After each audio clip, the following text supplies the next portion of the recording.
허환구의 라디오 오늘. 여러분 안녕하십니까, 허환구입니다. 오늘은 104주년 3.1절이었습니다. 오늘 오전 유관순 기념관에서 정부 기념식이 열렸는데요. 윤석열 대통령과 김건희 여사를 비롯해 애국지사와 독립유공자 유족 등 약 1000여 명이 참석했습니다. 그런데 기념식이 중요한 건 아닐 것 같습니다. 과연 지금의 우리는 3.1절의 정신을 제대로 계승하고 있는지 의문이 듭니다. 법원 판결로 확정된 강제징용 피해자들에 대한 일본 전범기업의 손해배상금을 우리 기업에게 물도록 하는 게 과연 바람직한 걸까요? 일본군 위안부 피해자 양금덕 할머니의 대한민국 인권상 국민훈장 수상을 무산시킨 건 또 어떻게 받아들여야 할까요? 독립유공자 서훈에도 보상금을 받은 후손은 23%밖에 안 되는 현실을 어떻게 받아들여야 할까요? 100년 전 3.1운동의 정신을 잊어서는 안 되겠습니다. 3월 1일 수요일 라디오 오늘 지금 바로 시작합니다. 일부 새로운 시각으로 지역의 문제를 함께 생각해보는 시간이죠. 허승규의 청년 생각 함께 하겠고요. 2부 2부 이슈 오늘에서는 104주년 3.1절을 맞아서 우리 지역의 3.1 만세운동에 대해서 알아보겠습니다. 잠시 후 경북 독립운동기념관 한준호 학예연구부장을 연결해서 함께 얘기 나눠보겠습니다.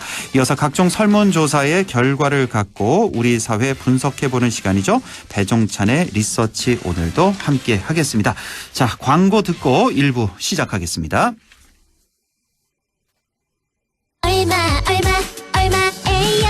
인공지능 격리회계 얼마에요? 재고관리 제조 생산 얼마에요? 건설 현장 ERP도 얼마에요?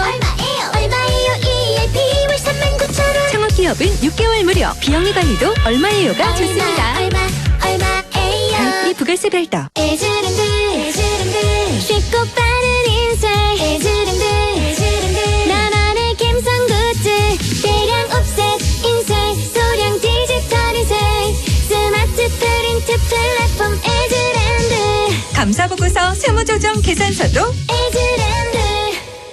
호텔식 컨시어지 서비스의 품격, 도시와 문화 인프라 속의 감격, 이 모든 걸 누리는 당신이라는 자격. 롯데에서 선보이는 상위 0.1%를 위한 하이엔드 시니어 레지던스 VL 르웨스트. 문의 1811-9996 롯데건설. 2023 한국소비자평가 픽업 부문 대상 수상 기념으로 렉스턴 스포츠가 모두에게 혜택을 쏩니다. 5년간 수리비 걱정 없는 퍼펙트 케어도 쏘고, 또는 선수율에 따라 무이자 최대 60개월도 쏘고, 놀라운 혜택 추가, 조기 폐차 후 구매 고객에게는 최대 100만원 쏜다. 특별 한정 차량 상상 이상의 혜택, 지금 쌍용자동차 전시장에서 확인해보세요.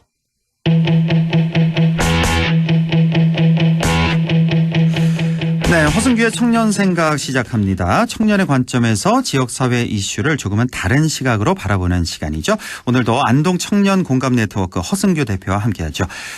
허승규 대표님 안녕하십니까? 네, 반갑습니다. 네, 지난주에는 코로나 초기 경제 성장은 멈췄지만 탄소 배출이 줄어들고 지구 환경이 개선된 코로나의 역설에 대해서 말씀해 주셨고, 또 녹색 일자리에 대해서도 말씀해 주셨는데, 자, 오늘은 어떤 주제 준비하셨습니까? 네, 오늘은 지난주에 말씀드린 녹색 일자리 주제를 이어서 말씀드리겠습니다. 네. 혹시 아나운서님 경상북도 민선 8기 일자리 대책 종합계획 문서를 보신 적 있으신가요? 민선 8기 일자리 대책 종합계획 문서. 이걸 본 적은 없고요. 뉴스 한 적은 기억이 나네요. 예, 이런 종합 대책이 있다는 거는. 예. 네, 대부분 청취자분들이 일자리 정책은 들어봤어도 예. 이 60쪽짜리 종합계획 문서를 훑어본 분들 별로 없으실 텐데요. 그렇겠죠. 오늘은 민선 8기 일자리 대책 종합계획 문서를 살펴보고, 예. 또 경북의 녹색 일자리 정책은 어떻게 되는지 살짝 분석해 보겠습니다. 네. 자, 지방 소멸시대 지역에서 좋은 일자리 만드는 것은 지방정부의 최우선 과제입니다. 경북의 일자리 정책을 녹색 일자리 관점에서 좀 살펴볼 텐데요. 자, 지난 시간에 우리 좀 복습도 좀 할 겸 해서 녹색 일자리가 어떤 건지 이거 좀 소개를 간단히 좀 해주시죠.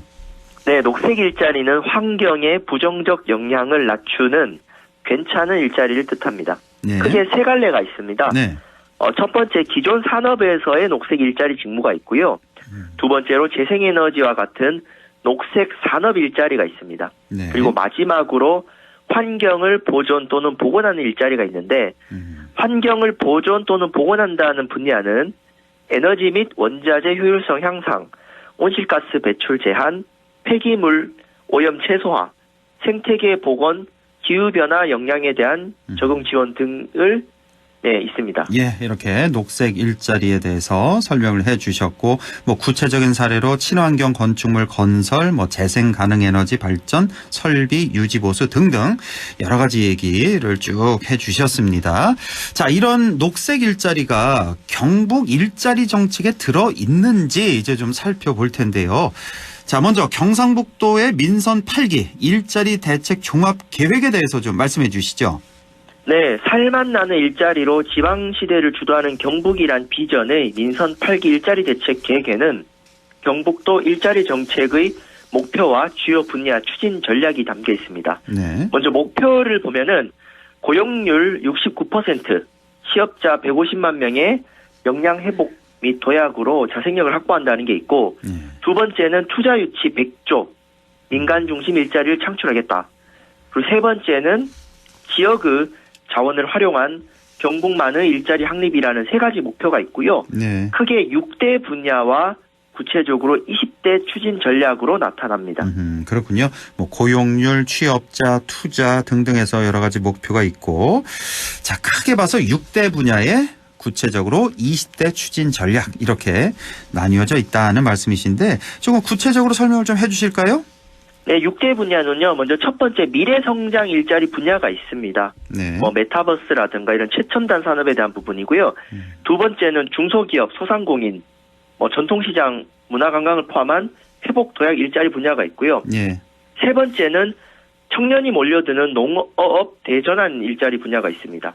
네 번째가 투자 유치, 다섯 번째가 대학과 함께하는 상생협력 일자리 분야가 있고 마지막으로 공공사회 서비스와 사회적 경제 등을 포함한 도민 행복 일자리 분야가 있습니다. 네, 이렇게 크게 봐서 6대 분야 설명을 해 주셨네요.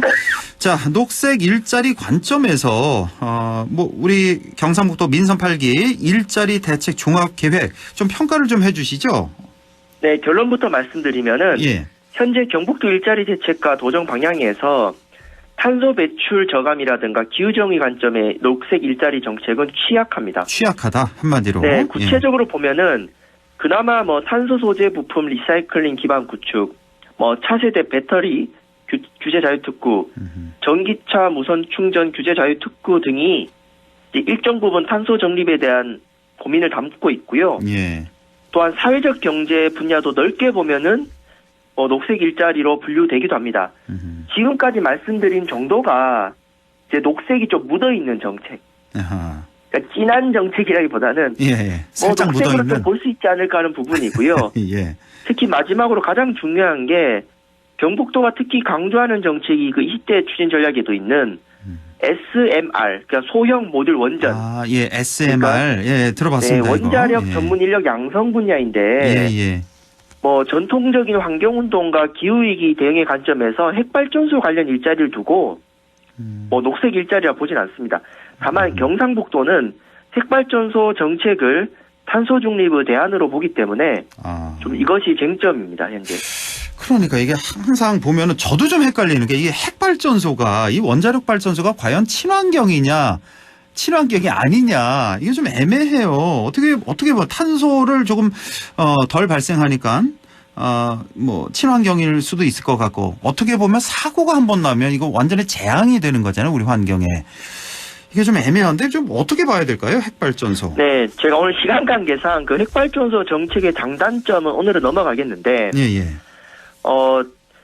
어쨌든 이 탄소 배출이 세계적 문제가 되니까 이제 보수적인 관점에서 주로 이제 원자력 발전을 대안으로 이야기합니다.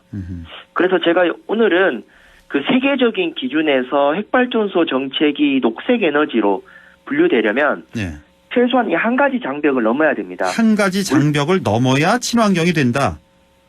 네, 그렇습니다. 그러니까 이 녹색 환경운동 관점에서는 이 장벽을 넘어도 뭐 핵발전소 정책은 친환경이 아니다 하는데 여하튼 그 경북도 입장에서 말씀드리면 전 세계 핵발전소 밀집도 1위 국가인 대한민국에선 아직 이 벽을 넘지 못했는데 예. 특히 핵발전소 정책을 지지하는 청취자분들도 이 부분을 좀 짚고 넘어갈 필요가 있습니다. 예. 적어도 이 한 가지 장벽을 넘어야 녹색 에너지로 분류가 된다. 이게 뭐 완전 충분 조건은 아니어도 필요 조건은 된다 이거군요. 그러니까 한 가지 장벽. 자, 그 벽이 뭡니까? 네, 바로 고준위 방사성 폐기물 저장 시설입니다. 아, 예, 이거 들어봤습니다. 예, 고준위 네. 방사성 폐기물 저장 시설. 예, 그러니까 핵발전을 하게 되면은 일명 핵폐기물이 생겨요. 쓰레기가 생기는데 예, 예. 이 핵폐기물에는 인류에게 치명적인 방사능이 묻어 있습니다. 그렇죠. 그 중에서 이제 뭐 작업복, 장갑, 부품 등은 방사능 함유량이 미미하기 때문에 요거는 중저준위 방사성 폐기물이라고 하고요. 아, 예, 예. 핵발전 후 남은 사용 후 연료는 고준위 폐기물이라고 합니다. 예. 이 중저준위는 한 보관 기간이 수십 년에서 수백 년 정도 되는데 요것에 대한 저장 시설은 경북 경주에 이제 있습니다. 예. 그런데 이제 이 고준위 폐기물은 보관 기간이 10만 년이 넘거든요. 예. 요거는 현재 대한민국에 없습니다. 없어요, 현재. 아, 그렇군요. 아, 이제 확실히 좀 이해가 가네요. 방사성 폐기물이 뭐 다 한 가지가 아니군요. 그러니까 중저준위 방사성 폐기물이 있고 고준위 방사성 폐기물이 있는데 중저준위 폐기물은 뭐 작업복이라든지 장갑, 부품 이런 거 이제 한 몇백 년 정도 보관 기간이 걸리는 건데 이건 이제 중저준위 폐기물은 저장 시설은 현재 경주에 있다. 하지만 고준위 폐기물, 그러니까 연료죠. 사용 후 남은 연료. 고준위 폐기물은 현재 우리나라에 없다. 자, 그러면 현재 뭐 계속해서 이 쓰레기가 나오고 있을 거 아니에요. 폐기물이, 고준위 폐기물이, 연료가. 지금 그거를 보관을 어디서 하고 있는 겁니까? 네, 지금은 핵발전소 내 임시 저장 시설에 보관하고 있는데 네. 문제는 2030년부터 대한민국 핵발전소 내 사용유 핵연료 저장 시설 포화가 시작됩니다. 아, 30년부터 이게 포화가 되는군요. 임시 저장 그러니까 시설이. 7년밖에 안 남았어요. 예, 예. 네, 그런데 유럽연합 같은 경우는 지난해 녹색 에너지 기준에 핵발전을 포함했거든요. 요거를 이제 그린 텍소노미라고 하는데 네, 예. 이 조건이 이 고준위 방패물 처리장 확보가 있어야 됩니다. 이게 있어야 된다. 예. 그러니까 이게 없으면은 예. 우리나라가 해외에 핵발전소 수출할 때 금융 지원을 못 받고 여러 가지 규제가 걸려요. 예. 그러니까 대한민국은 이 핵발전을 하면 반드시 생기는 이 핵폐기물 처리 시설이 예. 연구 저장할 시설이 없는데 예. 지금 다른 나라 같은 경우는 이거를 부지를 선정 중에 있고 이미 부지를 선정한 핀란드와 스웨덴 또 이것을 이제 수십만 년이 지나더라도 예. 부식되지 않는 처분 용기에 밀봉해가지고 그 심층 처분하는 방법을 지금 추진 중이거든요. 아, 그러면 저 세계적으로 봐도 이 고준위 폐기물 처리장은 없나 보네요. 그러면 세계적으로도 현재는? 지금 그나마 운영하고 있는 게 핀란드입니다. 아, 핀란드에는 있는데 다른 나라 네. 같은 경우도 지금 이제 막 설치하려고 하는 거군요. 네, 그러니까 거의 없어요. 왜냐하면 거의 이게 없다. 예. 만드는 게 쉽지 않거든요. 왜냐하면은 그렇겠죠. 지금 인류 역사가 예.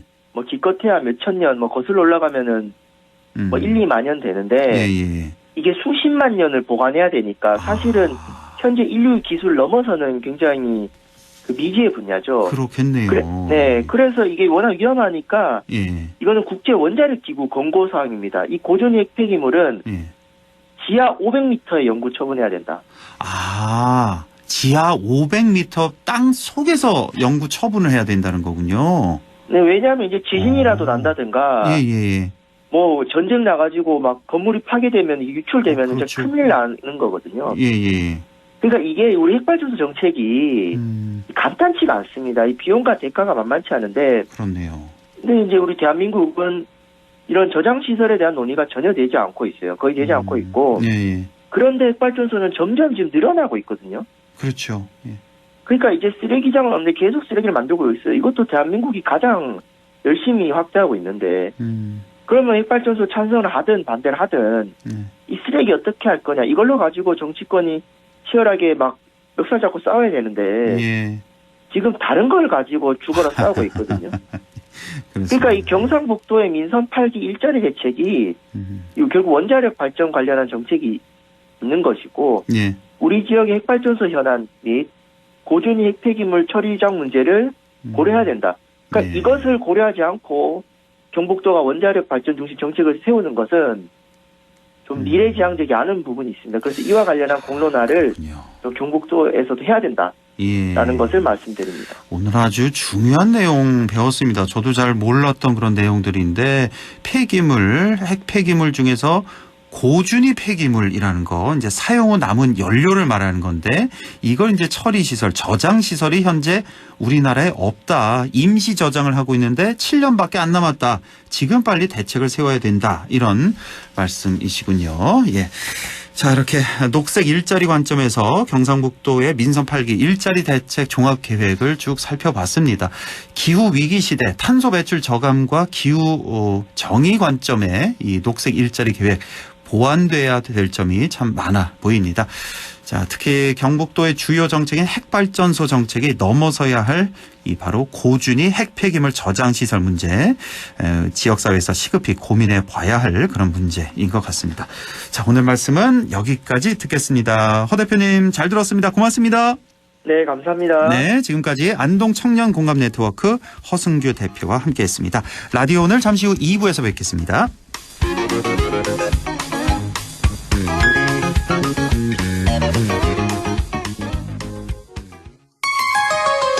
MBC 라디오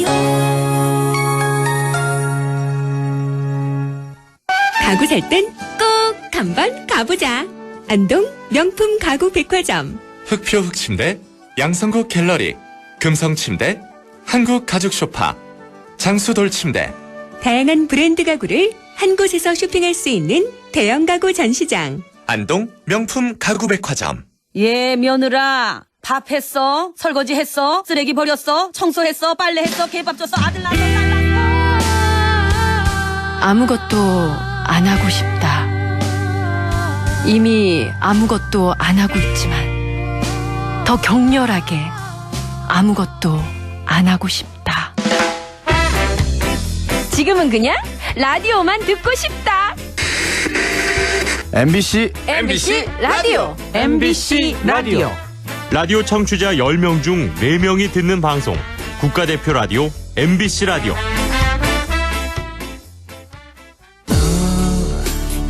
마음을 열어줘 다가가 나 속삭이도록 언제나 내 생각으로 행복해야 해요. MBC 라디오 100.1 MBC 라디오. 네, 지금 시각 6시 23분 30초 막 지나고 있습니다. 이슈 오늘 시작하죠. 오늘은 104주년 3.1절입니다. 1919년 오늘 일제강점기, 일제 탄압에도 굴하지 않고 온 나라가 일어나서 대한독립 만세를 외쳤죠. 우리 지역도 어느 지역보다 그 열기가 뜨거웠다고 하는데요. 경북 독립운동기념관 한준호 학예연구부장을 연결해서 함께 얘기 나눠보겠습니다. 한준호 부장님 안녕하십니까? 예, 안녕하십니까. 예, 오늘 많이 바쁘셨겠어요. 예, 바빴습니다. 그렇죠. 경북 독립운동기념관에서도 아주 특별한 아주 바쁜 하루를 보내셨을 텐데 오늘 뭐 기념식도 있었고 다양한 보훈 문화 행사도 진행됐다고요? 아, 예, 그렇습니다. 우선 한 600여 분이 참석한 가운데 경상북도 3.1절 기념식이 오전에 있었습니다. 많이들 오셨네요. 600여 예. 분이면. 예. 그리고 이제 기념관 주관으로 오전 10시부터 오후 4시까지 보훈 문화 행사를 열었는데요. 예. 체험 행사로 임시정부 청사 입체 퍼즐 만들기와 페이스 페인팅이 있었고요. 예. 그리고 이제 문화 공연으로 청송군 꿈의 오케스트라의 연주와 히스토리텔링, 모여라 대하나, 펼쳐라 나라사랑 공연이 있었습니다. 네. 그리고 또 이외에도 오늘 오시는 분들한테 태극기 가방 만들기 교구를 이벤트로 드렸습니다. 참 준비도 많이 하셨네요. 오늘 뭐 별 문제 없이 잘 끝났고요. 이 행사들 다. 예, 잘 끝났습니다. 오늘 어린이들도 좀 많이 왔나요? 예, 어린 친구들도 가족과 함께, 그러니까 가족과 부모님과 함께 같이 손잡고 와서 그렇죠. 예. 뭐 체험도 하고 공연도 보고 예. 또 뭐 만세도 불러보고 여러 가지 그 체험을 했습니다. 예, 수고 많으셨고요. 경북 독립운동기념관에서는 독립운동가 인물 총서를 발간하고 있는데요. 최근에 소몽 책이중 선생에 대한 책을 발간하셨다고 들었습니다. 조금 낯이 좀 서른데요. 이 소몽 책이중 선생은 어떤 분인지 좀 소개해 주시죠. 예, 그 최기중 선생은 그 경북 상주 출신으로 네. 그 1910년 나라를 빼앗기자 그 비밀 단체를 조직하여 항일 투쟁을 펼친 분입니다. 네. 이분은 그 1913년 경북 풍기에서 그 영지 의회에 있는 풍기에서 네. 그 풍기 강복단을 조직하였을 뿐만 아니라 예. 그 1915년에는 그 대구 달산공원에서 이 그 박상진 선생과 함께 강복회를 결성합니다. 이 그 강복회는 1910년대 국내 독립운동을 대표하는 그 비밀 단체로 만주에 독립운동 기지를 건설하면서 이 군자금 모집과 의열 투쟁을 전개했습니다. 네. 그렇지만 그 강복회에서 활동하던 최기준 선생님은 그 1918년 그 전남 목포에서 군자금을 모집하다가 일제에게 붙잡혔고 1921년 8월 10일 서울에 있는 서대문 형무소에서 사형으로 순국을 하십니다. 이렇게 말씀 쭉 들어보니까 굉장히 중요한 역할을 하셨던 분이군요. 예, 맞습니다. 소몽 책이중 선생.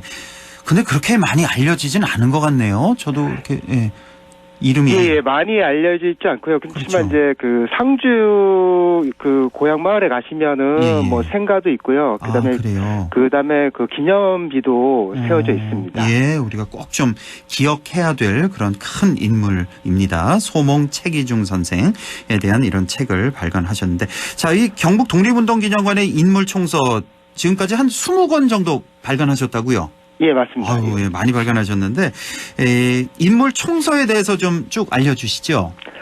예, 그 기념관에서는 그 2009년부터 이 경북 독립운동가의 삶과 독립운동을 좀 일반인들을 특히 뭐 도민들에게 알리고자 인물 총서 시리즈 발간 사업을 계속 진행해 왔습니다. 예. 그래서 그 시작이 그 만주벌 호랑이 김동삼을 시작으로 뭐 추강 김지섭, 왕산 허희, 심산 김창숙, 그리고 이제 그 영양의 한국 근대 여걸 남자연, 그리고 안동의 유명한 석주 이상용 등 한 10년 넘게 총 20권의 인물 총서를 발간을 했습니다. 예, 그리고 이제 올해 2023년에는 그 청송의 독립운동가 윤장 선생님의 삶과 항일 투쟁을 그 발간할 예정입니다. 아, 그렇군요. 예, 책이중 선생에 이어서 윤자영 선생의 또 책도 발간을 하실 예정이다. 총 현재까지 20권 인물 총서가 나왔고, 지금 이렇게 쭉 말씀 들어보니까 우리 독립운동가들 다들 좀 낯이 익은, 많이 들어본 그런 분들인데 꼭 우리가 잊지 말고 기억하고 또 기려야 할 그런 위대한 분들입니다. 적어도 이 20분 정도는 꼭 우리가 기억을 해야 될 것 같습니다. 예. 자, 다시 3.1절 얘기로 돌아가서요. 3.1 만세운동과 독립선언이 갖는 역사적인 의미부터 좀 짚어주시죠. 예. 3.1운동은 그 1919년 3월 1일 일제의 식민지 지배에 저항하여 그 전 민족이 일어나 독립만세를 외친 항일투쟁입니다. 네. 이는 그 일제강점기 그 최대 규모의 민족운동으로 한국이 독립국이며 한국인은 자주님임을 세계에 선언하여 독립의지를 이제 세계 만방에 밝힌 것입니다. 예. 그리고 이제 더불어서 이 주권이 국민에게 있는 대한민국을 탄생시키게 됩니다. 그렇죠. 예, 한국이 독립국이며 한국인은 자주민임을 전 세계에 알린 3.1운동. 자, 우리 경북에서도 3.1 만세운동이 들불처럼 일어나서 활발히 번져 나간 걸로 알고 있는데요. 우리 지역의 3.1 만세운동은 어땠습니까? 예, 그 서울에서 그 3월 1일 시작된 3.1운동은 약 3개월 동안 그 전국에서 펼쳐지게 됩니다. 예.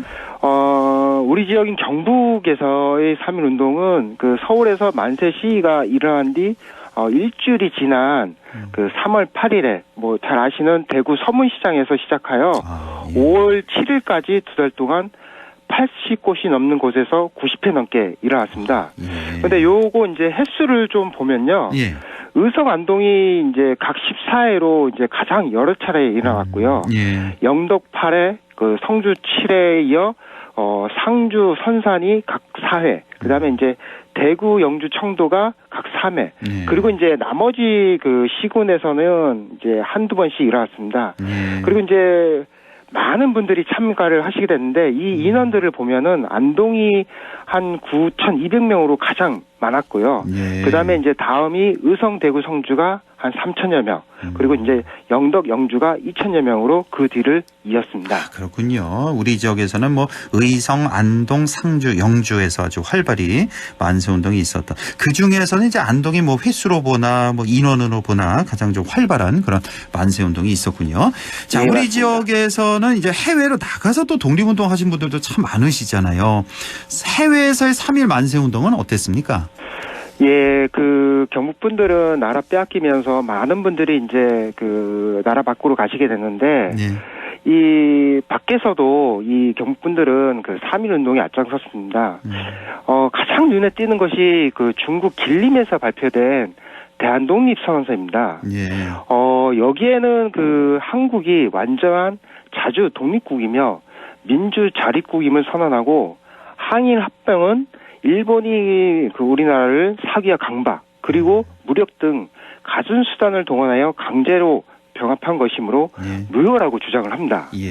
그리고 이 선언서 끝에는 이제 그 발표 주체인 총 39분의 대표자 이름이 적혀 있는데, 예. 그 이름을 보면은 국내 그 독립선언서와 달리 실제 독립운동을 이끌던 당시 최고 지도자로 구성되어 있습니다. 예. 여기에 이제 경북분으로 안동의 석주 이장 선생님과 김동삼 선생님 이름이 들어가 있습니다. 아, 여기에 들어가 있고. 예. 예. 그래서 이런 걸 볼 때 당시 그 1919년 무렵 한국 독립운동계를 이끌던 그 최고 지도자 대열에 이 두 분이 있었음을 확인할 수 있는 중요한 대목입니다. 그렇네요. 그리고 이제 그 만세운동 같은 경우에는 이 주로 경북분들이 만 명이 있던 그 서간도에서 4월 초순까지 독립만세가 일어나게 되는데 3월 12일에는 길림성 유한 사원포 여기는 이제 경북분이나 안동분들이 많이 가셨던 곳이거든요. 예. 여기에서 만세운동이 전개되기도 하였습니다. 이렇게 해외에서도 만세운동 활발히 하셨고 사실 우리가 3.1 만세운동 하면 이제 유관순 누나, 유관순 열사 이렇게 떠올리게 되는데 저도 영화 그 한거 영화관에서도 보고 울고 오늘 아침에도 또 보니까 또 TV에서도 또 하던데 또 한 번 울고 보면서 왜 고문하는 장면 이런데 보면 왜 뼈가 찌릿찌릿해지는 그런 느낌이 있잖아요. 왜? 예, 그러면서 또 그렇습니다. 한 번 예. 정말 마음이 아팠는데 자 우리 지역에서 3.1 만세운동과 관련된 인물 가운데 소개해 주실 분 있으면 좀 몇 분만 좀 소개해 주시죠. 예, 이 3.1 운동에는 이 남성들뿐만 아니라 이 여성분들 역시 큰 역할을 하였습니다. 네. 경북에서는 남자연, 김낙, 임봉선, 그리고 이제 김정희, 윤학이, 신분금 여러 이런 분들이 이 3.1 운동에 나서게 되는데요. 네. 그 가운데 제가 말씀드릴 분은 우선은 영양의 남재한 선생님 같은 경우에는 이분은 이제 1896년 의병 항쟁에서 그 남편 김영주라는 분께서 전사를 하시게 됩니다. 그러면서 남편의 원수 일본을 향한 저항 의식을 품고 있다가 서울로 올라가 여기에서 이제 만세운동에 참여를 하게 됩니다. 예, 그리고 또 안동 내안마을 출신으로 3대 걸친 독립운동가 집안을 지킨 김나 여사님께서는 안동 예안면 만세운동에 참가했다가 일본 수비대에 끌려가 모진 고문 끝에 두 눈을 잃게 됩니다. 특히 이 김낙의 시아버님 같은 경우에는 이만도 선생으로 의병 활동을 하셨고요. 그리고 이제 나라가 망하자 이 단식으로 순절을 하셨습니다. 그리고 이제 남편 이기호 선생님 같은 경우는 파리 장소 운동을 주도했고요. 그리고 이제 두 아들도 강복회와 2차 유림단 의거에 참여를 하셨습니다. 이렇게 쭉 말씀 들으니까 예전에 강윤정 교수님의 우리 독립운동 이야기 코너 하면서 쭉 말씀해 주셨던 게 기억이 다 나네요. 이제 김낙 선생을 중심으로 해서 시아버지 이만도, 남편 이중업, 그 밑에 두 아들까지 모두가 다 독립운동에 헌신하셨던 분들. 자, 끝으로 아이고 시간이 한 1분도 안 남았네요. 덧붙이고 싶은 말씀 좀 전해주시죠. 예, 지금의 이제 대한민국을 만들기 위해 정말 수많은 독립운동가 분들의 나라 사랑과 그 희생이 있었습니다. 이분들의 헌신을 우리가 기억하고 그분들의 뜻과 정신을 이제 지금 자라나는 청소년과 후손들에게 전해줘야 하는 것이 지금 현재 살고 있는 우리들의 책임이 아닐까 생각됩니다. 그리고 이제 내년 2024년은 그 한국 독립운동의 서막을 열었던 안동 갑오병 그 130주년 되는 해입니다. 예. 그리고 이제 또 그 다음 해인 2025년은 강복 80주년이 되는 해입니다. 그 항상 독립운동가 분들의 희생 정신을 잊지 않는 우리가 되었으면 합니다. 예, 알겠습니다. 오늘 아주 소중한 말씀 잘 들었습니다. 부장님 고맙습니다. 예, 감사합니다. 네, 지금까지 경북 독립운동기념관 한준호 학예연구 부장이었습니다. 네, 리서치 오늘 시작합니다. 오늘도 인사이트 K 배종찬 소장과 함께하죠. 소장님 안녕하십니까? 안녕하십니까. 배종찬입니다. 네, 이번 주에도 뉴스가 참 많습니다. 자, 먼저 이재명 대표 체포 동의안 소식 좀 나눠보죠. 네. 일단은 뭐 부결이 됐는데 부결 같지 않은 부결, 후폭풍이 계속되고 있습니다. 전체적으로 이 표결 결과 어떻게 평가하시는지요?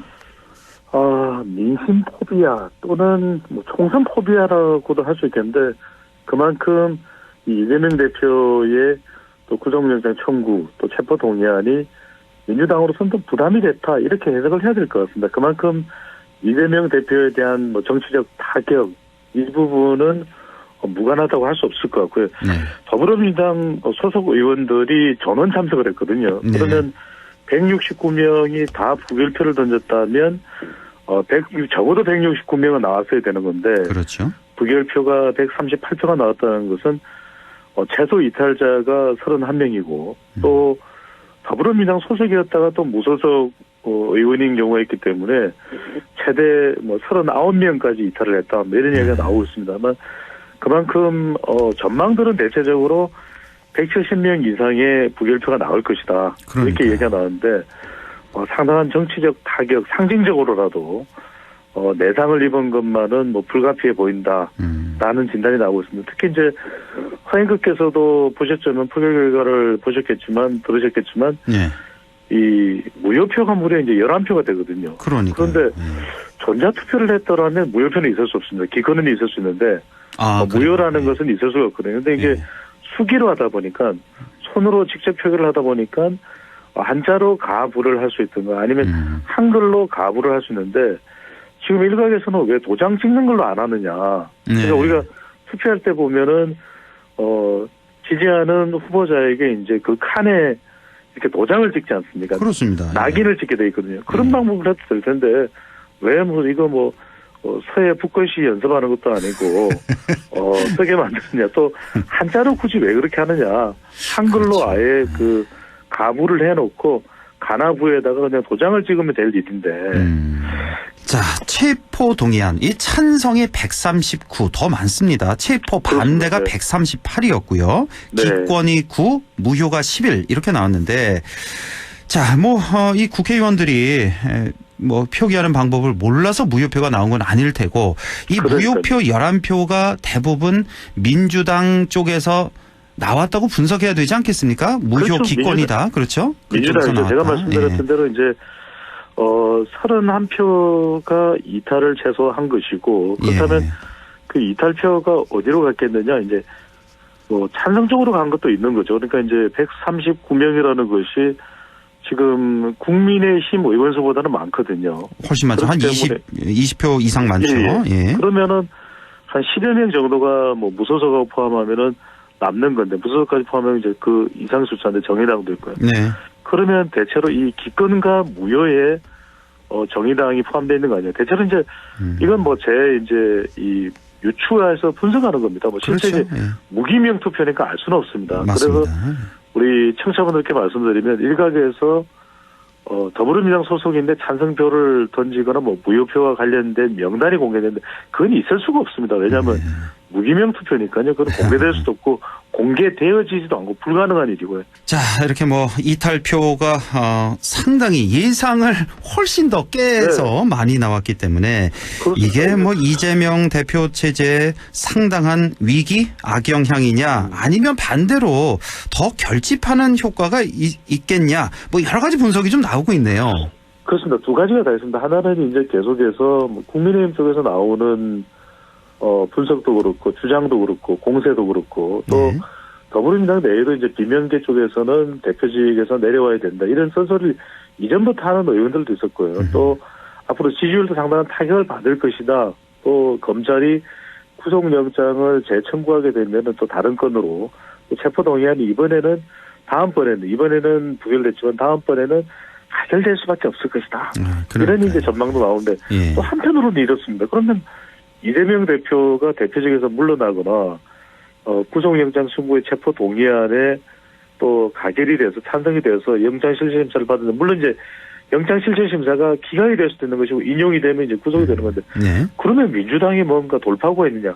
그건 없거든요. 그래서 상당히 위태롭고 위축될 수밖에 없다라고 하는 것도 하나의 전망인데 그래서 나오는 얘기가 이제 체포 동의안이 다시 제출된다면 다른 건으로 이제 구속영장이 청구되고 가결될 것이라고 보는 건데 저는 좀 다를 수도 있을 것 같아요. 왜냐하면 오히려 지금 이재명 대표 지지층이나 지금 최고위원 당의 지도부는 이재명 대표 이른바 친명 지도부거든요. 근데 이들의 경우에도 이재명 대표가 무너지는 경우에 사실상 당의 지도 체제가 와야 되는 거나 다름없습니다. 그렇다면 누가 대안으로 와서 뭐 비대위가 됐든 당을 좀 순조롭게 원만하게 끌고 갈 수 있냐. 그렇지도 못할 거예요. 그래서 오히려 저는 더 위태로운 상황 속에서 지지층들이 더불어민주당 지지층들이겠죠. 더 결집하는 현상도 나타날 가능성도 배제할 수는 없을 거라고 봅니다. 그렇죠. 예, 뭐 양쪽 다 가능성이 있다는 말씀이시고 자, 오늘 할 얘기가 많아서 국민의힘 전당대회로 바로 좀 넘어가 보겠습니다. 자, 이 좀 뭐 지지율 판세가 계속 좀 요동치는 것 같습니다. 지금 뭐 이 시각 현재로 봐서는 결선을 가느냐 마느냐 정도까지로 바뀐 것 같습니다. 그렇습니다. 예, 좀 어떻게 보십니까? 먼저 이제 조사 하나를 소개를 해드리면 조원 CNI가 CBS 노컷뉴스로 의뢰로 지난 24일부터 26일까지 실시한 조사이고요. 오늘 소개해드리는 모든 조사는 중앙선거여론조사 심의위원회 홈페이지에서 확인 가능합니다. 국민의힘 지지층 대상인데요. 왜 우리 후안고 앵커께서 그런 말씀을 하셨는지 우리 청취자분들이 이해가 되실 겁니다. 김기현 49.3%, 안철수 24.1%, 천하람 12%, 황교안 10.7%입니다. 근데 윤석열 대통령 적극 지지층에서는 그러니까 이제 윤석열 대통령에 대한 국정수행 평가를 물어보는데 잘했다고 하는 평가 중에서도 매우 잘했다. 적극 지지층에서는 김기현 56.8%, 안철수 21.4%입니다. 더 벌어지네, 훨씬 더. 지난 시간에도 이제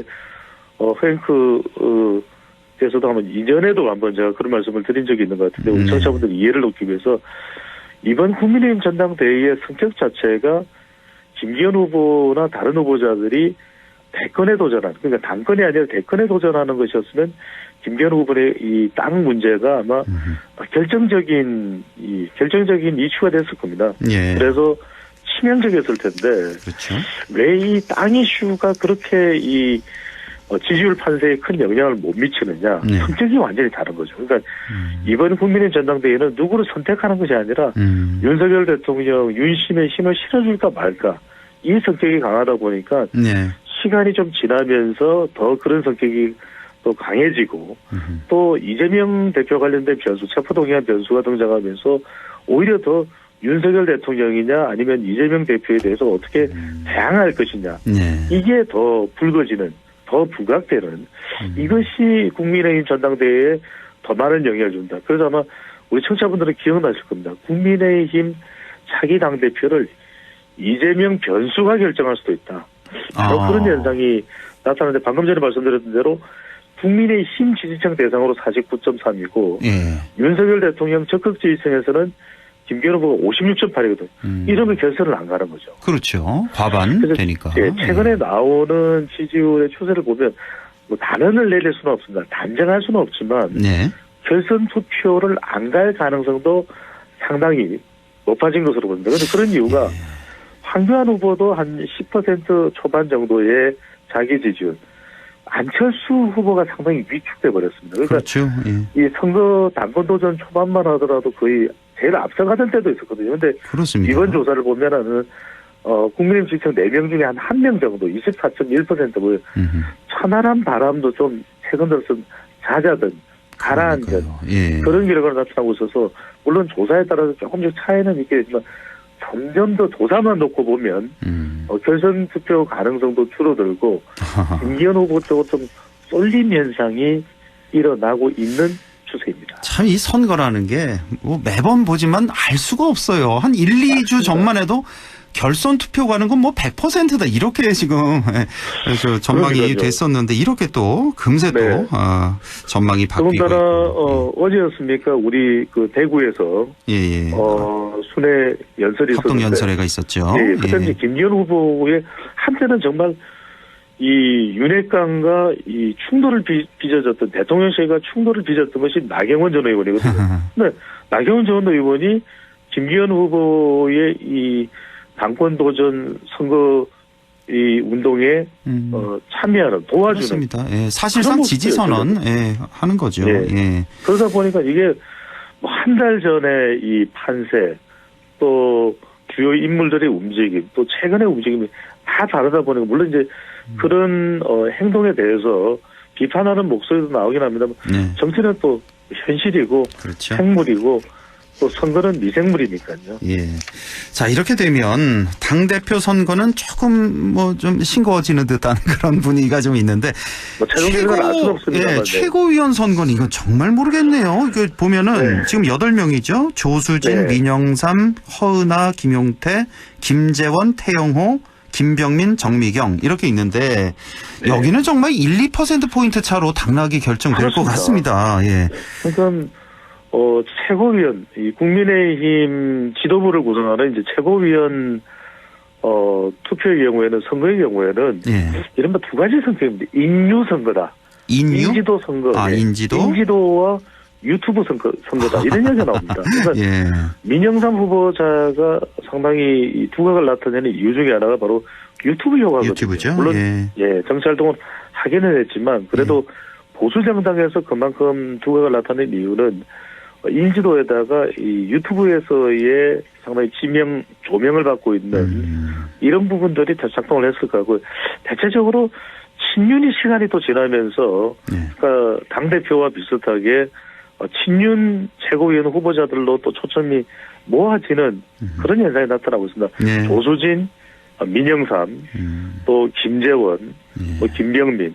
근데 여기서 이제 중요한 것은 허나 김용태, 전 국회의원 김용태가 아니라 전 청년 최고위원 김용태인데. 잘생긴 그리고 이런 현상이 있는 것 같아요. 이제 최고위원의 경우에는 당원들이 1인 2표를 행사할 수가 있거든요. 그렇죠. 그러니까 적어도 친이준석계라고 불리는 천아용인에서 아용입니다. 아용.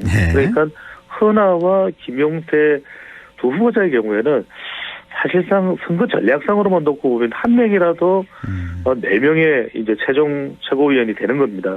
포함되려면 좀 단일화를 해야 되는 거 아닌가. 이준석 후보 중에서 왜 그러냐면은 그래요? 지금 단일화. 여성 1명은 4명 중에서 무조건 이제 추가가 돼야 되거든요.